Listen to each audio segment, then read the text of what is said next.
उनी विश्वेश्वर प्रसाद कोइराला अहिले उनी आफ्नो घाँटीको अपरेसन गर्न युएस आएका छन् र उनका अगाडि बसिरहेका छन् दुईजना अमेरिकी पत्रकारहरू। त्यतिकैमा एकजनाले प्रश्न गर्छन्, तपाईँ आफ्नो क्यान्सरको ट्रिटमेन्ट सकेर यतै किन लुक्नुहुन्न?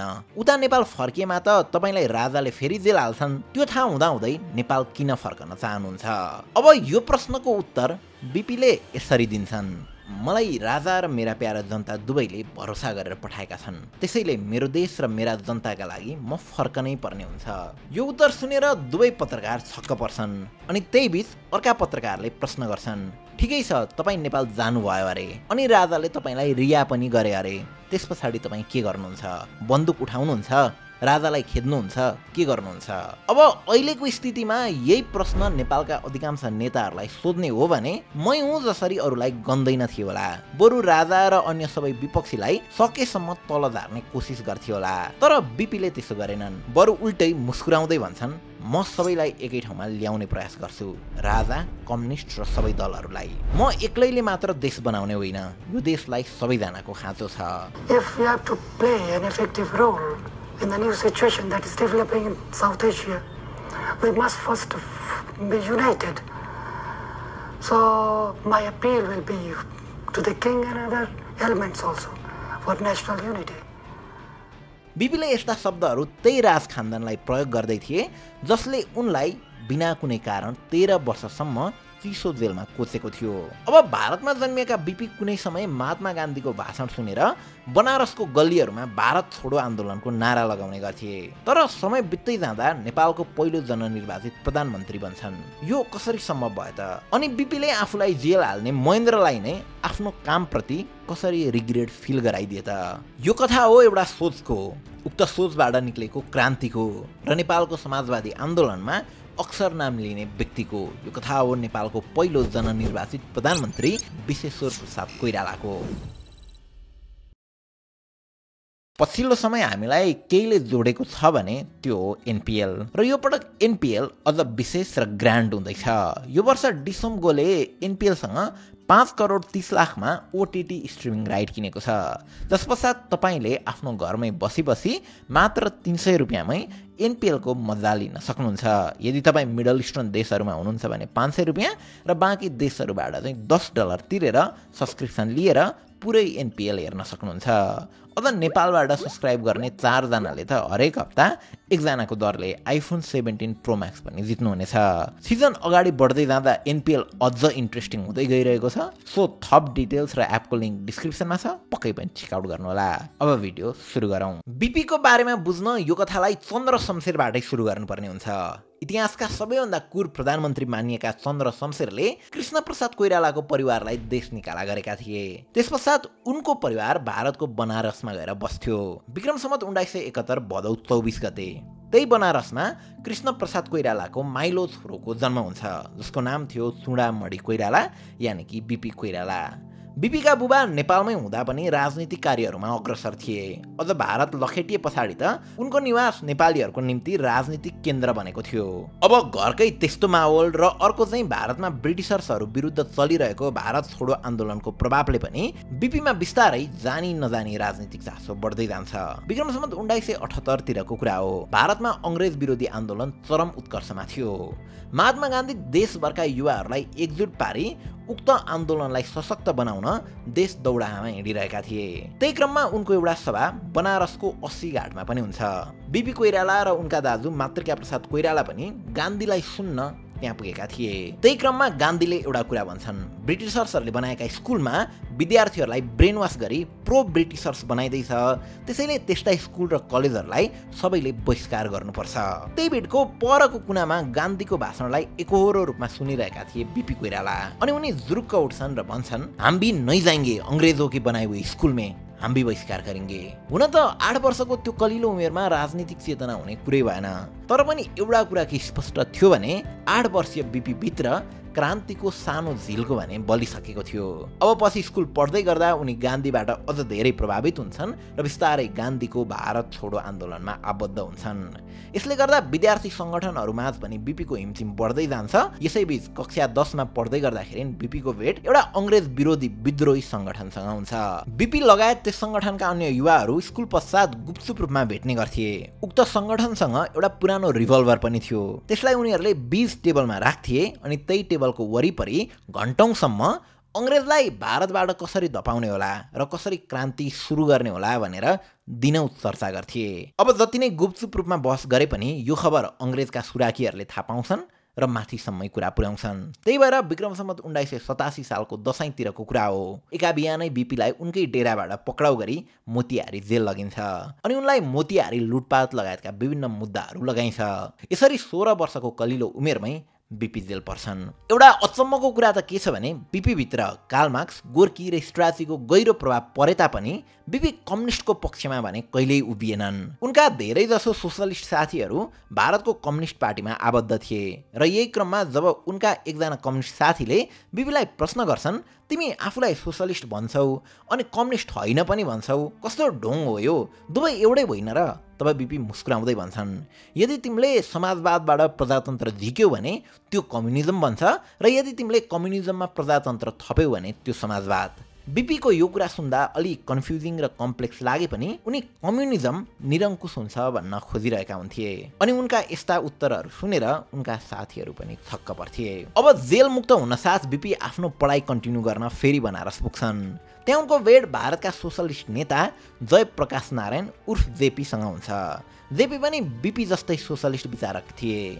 उनीहरू गान्धीवादी पनि थिए, त्यसैले गान्धीको विचारलाई आधार गर्दै कदार पनि लाउने गर्थे। तर गान्धी जस्तो आइडलिस्ट तरिकाले मात्र कुनै पनि देशको क्रान्ति सफल हुन सक्दैन भनेर उनीहरू ढुक्क थिए। त्यसैले अब जयप्रकाशले इन्डियन कङ्ग्रेसलाई छाडेर विक्रम सम्वत 1991 तिर नयाँ पार्टी कङ्ग्रेस सोशलिस्ट पार्टीको गठन गर्छन्। उक्त पार्टीले क्रान्ति र आन्दोलन दुवै पक्षबाट अङ्ग्रेजहरूको विरोध गर्ने निधो गर्छ। नेपालका राणाहरू यिनै ब्रिटिसर्सहरूसँग जोडिएको छ भनेर बीपीले राम्रोसँग बुझेका थिए। त्यसैले यदि नेपाललाई स्वतन्त्र गराउन छ भने पहिला ब्रिटिसर्सहरूलाई भारतबाट खेद्नुपर्छ भन्नेमा उनी ढुक्क थिए। त्यसैले बीपीले पनि जयप्रकाशको कङ्ग्रेस सोशलिस्ट पार्टीमा सामेल हुन्छन् र यहीँबाट सुरु हुन्छ बीपीको समाजवादी यात्रा। सँगसँगै बीपीको पढाइ पनि अगाडि बढिरहेको थियो। विक्रम सम्वत 1993 मा उनले आफ्नो वकिलको पढाइलाई सकेर वकिल पेसातिर पनि लाग्छन्। तर बीपीले ती अदालतमा थाक लागेर बसेका फाइलहरूमा आफूले देखेको क्रान्ति र परिवर्तन भेटाउनै सक्दैनन्। बरु उल्टै उनलाई त्यो ठाउँमा निसासिए जस्तो फिल हुन्छ।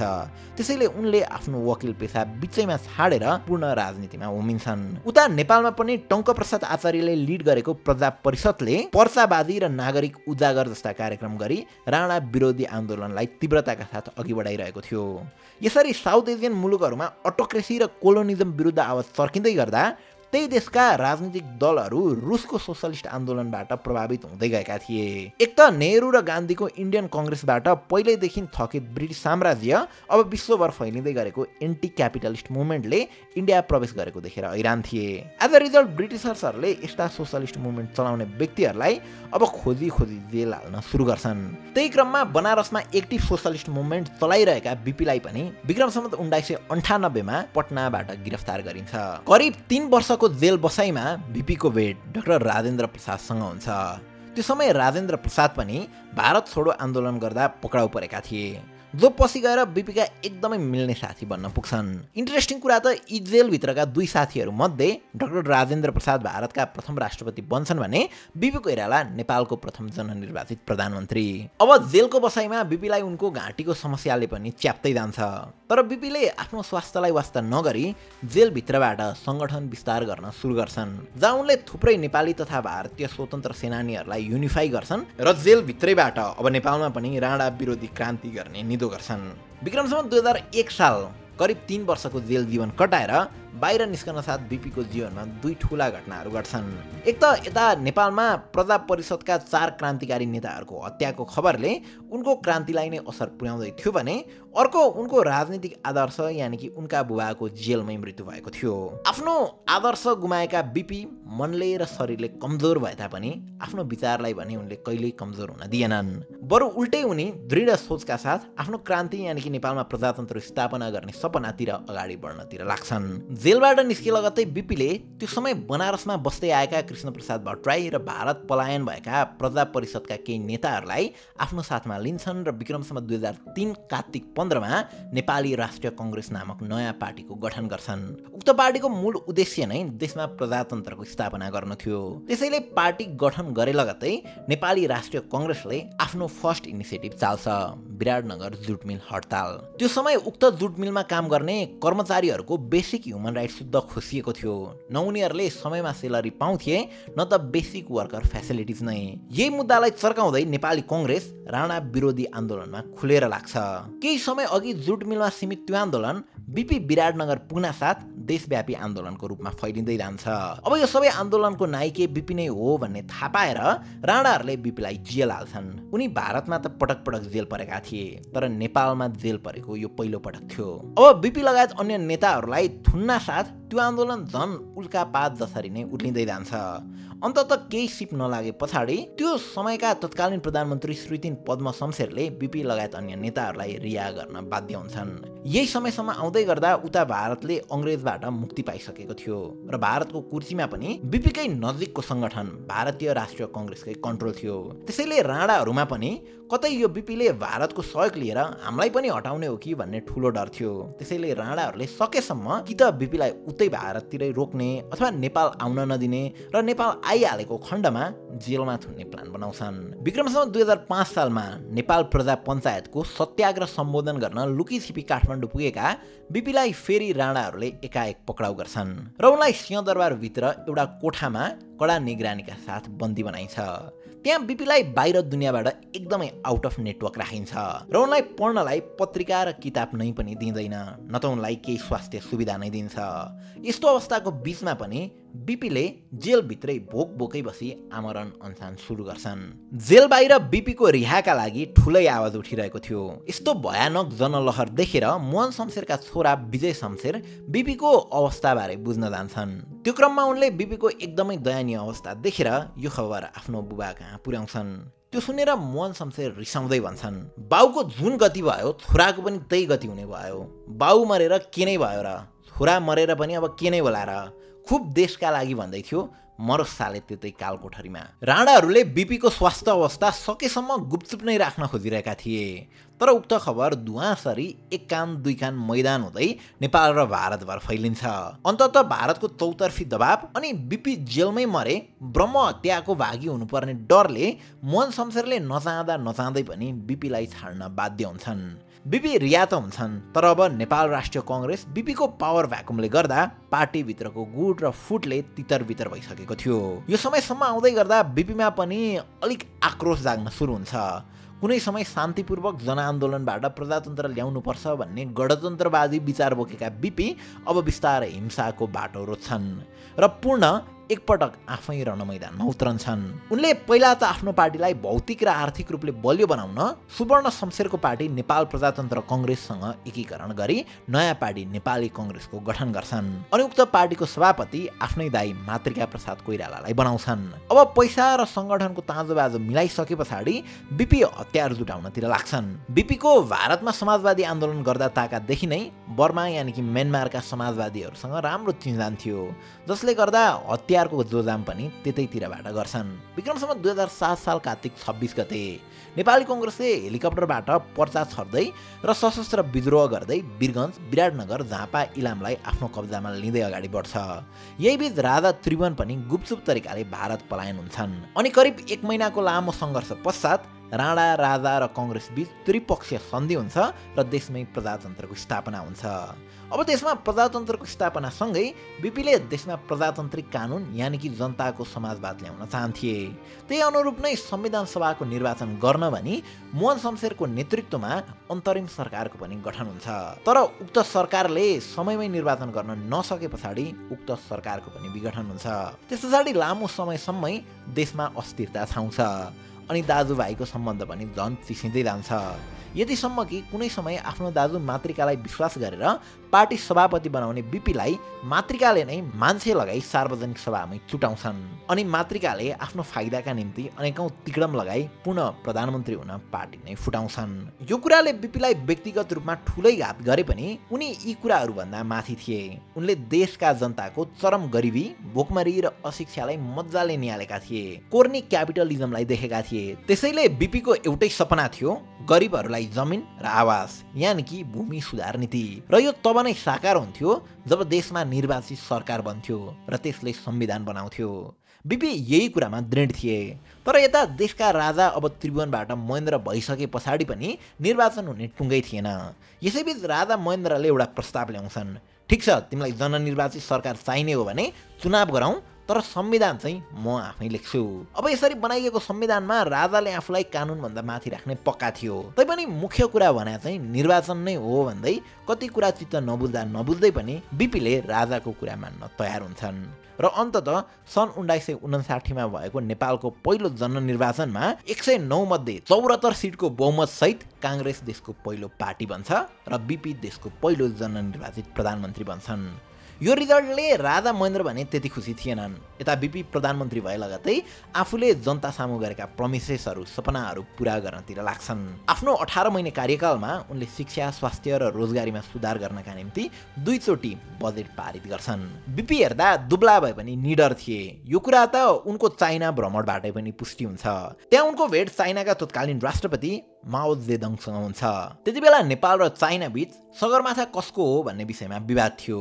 दुई देशका राष्ट्र प्रमुख बीच भेट हुँदा यो कुरा निस्कने नै भइहाल्यो। अब त्यही विषयमा कुरा हुँदाहुँदै एउटा पोइन्टमा माओले बीपीलाई भन्छन्, if you don't agree you should insist, and if you insist what can we do, can we fight a battle, we are optimistic. तब बीपीले पनि बडो शानका साथ भन्छन्, सो आर वी। अहिलेको अवस्था भए अर्को देशको भ्रमणको क्रममा हाम्रा नेताजीहरूले त यस्तो सीमाको विषय उठाउँदैनन्, बरु आफ्नो पदसँग भूमि साटेर आउँछन्। तर बीपीको त्यो बेलाको अडानले गर्दा सगरमाथा हाम्रै हो भनेर अहिलेसम्म पनि हामीले गर्व गर्न पाइरहेका छौँ भन्दा खासै फरक नपर्ला। अब बीपीको समाजवाद पनि भिन्न किसिमको थियो। उनी अरू सोसलिस्ट जस्तो विश्वको अर्को भूगोल र परिस्थितिमा बनेको सोसलिजमलाई आफ्नो देशमा छाप्न चाहँदैन थिए, बरु माटो सुहाउँदो सोसलिजममा विश्वास गर्थे। बीपी भन्थे, हामीले योजनाहरू बनाउँदा दूरदराज गाउँमा बस्ने गरिब जनताको अनुहार हेरेर काम गर्नुपर्छ। यही अनुरूप नै उनले देशभरि भूमि सुधार नीति ल्याउन खोज्दै थिए, जसले वर्षौंदेखि भूमिहीन किसानहरूलाई उनीहरूको अधिकार सुनिश्चित गर्नेवाला थियो। तर यी सबै कुराहरूले यता राजा महेन्द्र भने खुसी थिएनन्। महेन्द्रलाई बीपीको राजनीतिक करिजमा मनमनै बिदाइरहेको थियो। एक दिनको कुरा हो, महेन्द्रले बीपीलाई आफ्नो निवासमा बोलाउँछन् र भन्छन्, यसरी त हुँदै भएन बीपीजी, एउटा जङ्गलमा एउटै सिंह मात्र बस्न सक्छ। त्यसैले कि तपाईँ यो देश हाँक्नुहोस्, म पछि हट्छु, कि मलाई देश हाँक्न दिनुहोस्। बीपीले यो कुरामा असहमति जनाउँदै देशको लागि महेन्द्र र बीपी दुवैजनाको खाँचो छ भन्छन्। यो कुरा सुनेर राजा महेन्द्र मुसुक्क मुस्कुराउँछन्। अब उक्त छलफल भएको केही दिनमै महेन्द्रले राजनीतिक कु गर्दै सम्पूर्ण शासन सत्ता आफ्नो हातमा लिन्छन् र बीपीलाई राजनीतिक बन्दी बनाई सुन्दरी जल जेलमा हाल्छन्। यिनी तिनै महेन्द्र थिए जसलाई कुनै समय राजा त्रिभुवनले अधिराजकुमारबाट हटाउँदै गर्दा बीपी कोइरालाले बचाएका थिए। खासमा महेन्द्रकी जेठी श्रीमती इन्द्र राज्यलक्ष्मीको अकस्मात मृत्यु हुन्छ। इन्द्रको मृत्यु लगतै महेन्द्रले आफ्नो दोस्रो विवाह इन्द्रकी बहिनी रत्नसँग गर्ने इच्छा व्यक्त गर्छन्। तर त्रिभुवनलाई भने यो कुरा पटक्कै मन पर्दैन। महेन्द्रको पहिलो बिहे पनि त्रिभुवनको अगेन्स्टमै भएको थियो। कुनै समय आफूलाई बन्धक बनाएको खानदानमा नाता सम्बन्ध जोड्न त्रिभुवनलाई मनाइ थिएन। त्यसैले त्रिभुवनले महेन्द्रलाई धम्की दिन्छन्, तैँले रत्नलाई बिहे गरे तेरो भाइ हिमालयलाई राजा बनाइदिन्छु, त्यसैले या रत्नलाई छोड होइन भने राजगद्दी छोड। तब महेन्द्र पनि रिसाउँदै त्रिभुवनलाई आफूलाई राजा बन्न कुनै इन्ट्रेस्ट नभएको बताउँछन् र जसरी पनि रत्नलाई बिहे गर्ने ढिपी छाड्दैनन्। त्रिभुवन र महेन्द्र बीचको यो टसल समयमै नसुल्झिए देश फेरि अर्को दुर्घटनामा जाने अनुमान गरी तत्कालीन गृहमन्त्री बीपीले राजा त्रिभुवनलाई सम्झाउँछन् र महेन्द्रप्रति त्यति कठोर नहुन आग्रह गर्छन्। त्यस पछाडि मात्र त्रिभुवन रत्नलाई बुहारी मान्न तयार हुन्छन्। अब अहिले परिस्थिति फेरिएको थियो। त्यो समयका अधिराज कुमार राजा भएका थिए, गृहमन्त्री प्रधानमन्त्री भएका थिए। केही फेरिएको थिएन भने त्यो केवल बीपीको सोच र चिन्तन मात्र थियो। अब बीपीलाई जेल हाले पछाडि अझै शक्तिशाली भइन्छ र शासन सत्ता चलाउन सजिलो हुन्छ भन्ने सोचेका महेन्द्रलाई बीपीको एसेन्सले झन् धेरै शास्ति खेप्नुपर्ने अवस्था आउँछ। महेन्द्रले पटक पटक गरी 6 पटक आफ्नो मन्त्रीमण्डल फेर्दा पनि राम्रोसँग नचले पछाडि आफ्नो डिसिजनमा रिग्रेट फिल गर्दै आफ्ना निकटका मान्छेहरूसँग भन्छन्, सत्ता शक्ति र सोच पनि बडो विचित्रको हुँदो रहेछ। देश बनाउने बाघहरूलाई खोरमा लुट्नुपर्ने अनि देश लुट्ने स्यालहरूलाई मन्त्री बनाउनु पर्ने। अब यता बीपीसँग भने जेलभित्र समय नै समय थियो। उक्त खाली समयलाई प्रयोग गर्दै बीपी आफूलाई साहित्य लेखनतिर धकेल्छन्। जेल बस्दै गर्दा उनले दोषी चस्मा, श्वेत भैरवी, नरेन्द्र दाई र सुम्निमा जस्ता थुप्रै कथा र उपन्यासहरू लेख्छन् जुन आज पनि रेलिभेन्ट छन्। अब झन्डै 8 वर्ष पछाडि सुन्दरी जल जेलबाट निस्के पश्चात बीपी फेरि बनारसतिर लाग्छन् र उतैबाट फेरि प्रजातन्त्रको पुनर्स्थापनाका लागि आवाज उठाइ नै रहन्छन्। तर आफूलाई यत्रो दुःख दिने राजतन्त्र विरुद्ध भने बीपी कहिल्यै पनि लाग्दैनन्। उनले आफ्ना हरेक इन्टरभ्यूमा भन्ने गर्थे, देशमा मेरो पनि राजा महेन्द्रको पनि दुवैको खाँचो छ। उनको यो कुरा सुनेर थुप्रै सोसलिस्टहरू अचम्मित पर्थे र शङ्का गर्थे, होइन यो कस्तो खालको सोसलिस्ट हो जसले राजालाई मान्छ, त्यो पनि त्यस्तो राजा जसले उसलाई नै शक्तिबाट उचालेर जेलभित्र पठायो। तर बीपी चाहिँ महान सोसलिस्ट नै थिए भन्ने कुरा त बीपी र भारतका प्रख्यात पत्रकार भोला चेत्राजी बीचको इन्टरभ्यूका यी बुदाहरूले नै पनि प्रष्ट पारेको पाइन्छ। यही बीच विक्रमसँग 2019 मा सिनो इन्डिया वार सुरु हुन्छ। चाइना भारतको तनावले नेपालमा पनि खतरा हुन सक्ने आकलन बीपीले त्यही बेला गरेका थिए। अब चाइना र इन्डियाको त्यो टसलले नेपाललाई कस्तो असर पुर्यायो भन्ने बारेमा त हामीले यो भिडियोमा चर्चा गरिसकेकै छौँ। अब यस्तै केही हुन्छ भन्ने आकलन गरेर बीपीले देशको अवस्था देखेर प्रजातन्त्र ल्याउँदै गरौँला, अहिले चाहिँ देश बचाउनु पर्छ भनी विक्रमसँग 2033 साल पुस 16 गते मेलमिलाप नीति लिएर नेपाल फर्कन्छन्। तर फुलमाला लगाई स्वागत गर्नुपर्ने बीपीलाई नयाँ राजा वीरेन्द्रले हत्कडी सहित त्रिभुवन एयरपोर्टबाट पुनः सुन्दरी जल जेल लान्छन्। यही बीच बीपीको घाँटीको समस्या झन् बल्झिँदै जान्छ, यतिसम्म कि कुनै समय दमदार स्वरमा भाषण गर्ने बीपीको आवाज पातलो र कमजोर सुनिन थालेको थियो। यस्तो अवस्था देखेर वीरेन्द्रले नै बीपीलाई उपचार गर्न इन्सिस्ट गर्छन्। नेपालका डाक्टरबाट केही नलागे पछाडि वीरेन्द्रले बीपीलाई सोध्छन्, उपचार कहाँ गर्ने सोच्नु भएको छ? तब बीपीले नेपालमा नभए भारतमा गर्छु भन्छन्। तब वीरेन्द्रले बीपीको कुरा काट्दै भन्छन्, कहाँ भारत गएर निको हुन्छ, यस्तो रोग निको पार्न त हजुर युएस नै जानुपर्छ, बरु चाहिने खर्च हामी बेहोरौँला भन्दै बीपीलाई अमेरिका पठाउँछन्। बीपीको चर्चा विश्वमाझ थियो। उनका विचार र सिद्धान्तले उनी जति वर्ष जेल बसे पनि उनको नाम गुमनाम हुन दिएको थिएन। त्यसैले जब बीपी अमेरिका आएको कुरा अमेरिकी सञ्चार माध्यमले चाल पाउँछ तब पीबीएस न्युज रुमका जर्नलिस्ट रोबर्ट मेक्नियल र जिम लेहारले बीपीको अन्तर्वार्ता लिन्छन् र सोध्छन्, हजुर त आफ्नो देशमा कैदी भएर बस्नु भएको छ, अहिले राम्रो मौका छ, यतै बस्दा हुँदैन? तब बीपीले भन्छन्, मलाई राजा र जनता दुवैले ठूलो विश्वासका साथ उपचार गर्न पठाएका छन्। उपचार पछाडि मलाई धेरै काम गर्न छ, जनताको लागि अनि देशको लागि, त्यसैले म फर्कनै पर्छ। तब अर्का पत्रकार जिमले सोध्छन्, यदि राजाले रिहा गरे भने के राजालाई फाल्न बन्दुक उठाउनुहुन्छ? तब बीपी भन्छन्, हामीलाई प्रजातन्त्र चाहिएको हो, यसमा राजालाई बिचमा ल्याउनु पर्ने आवश्यकता नै छैन, म एक्लैले केही गर्न सक्दिनँ, त्यसैले मलाई राजा, कम्युनिस्ट, जनता सबैको सहयोग चाहिन्छ। देश बनाउने हो भने हामी एकजुट भएर लाग्नुपर्छ। यो भन्दै गर्दा बीपीलाई 7 वटा देशद्रोहको मुद्दा लागिरहेको थियो, जसमध्ये एउटा केसमा मात्र पनि बीपी गिल्टी देखिए उनलाई सिधै मृत्युदण्ड हुनेवाला थियो। तैपनि बीपी देश फर्कन चाहन्थे र राजासँगै मिलेर देश बनाउन चाहन्थे।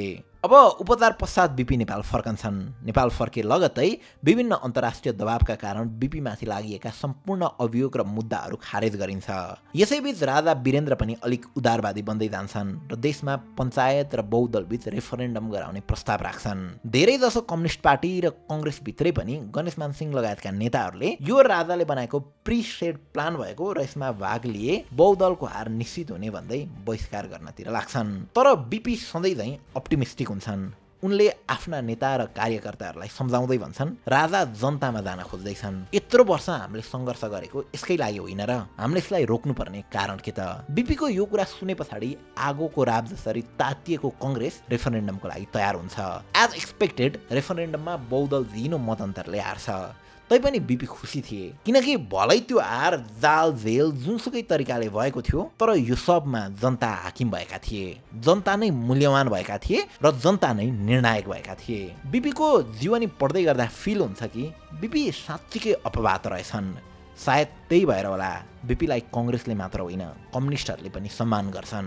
आजभोलि जताकतै राजनीतिक गोष्ठी हुँदा बीपी र उनको समाजवादलाई सम्झिने गर्छन् र भन्ने गर्छन् काश देशमा फेरि एउटा बीपी जन्मिए।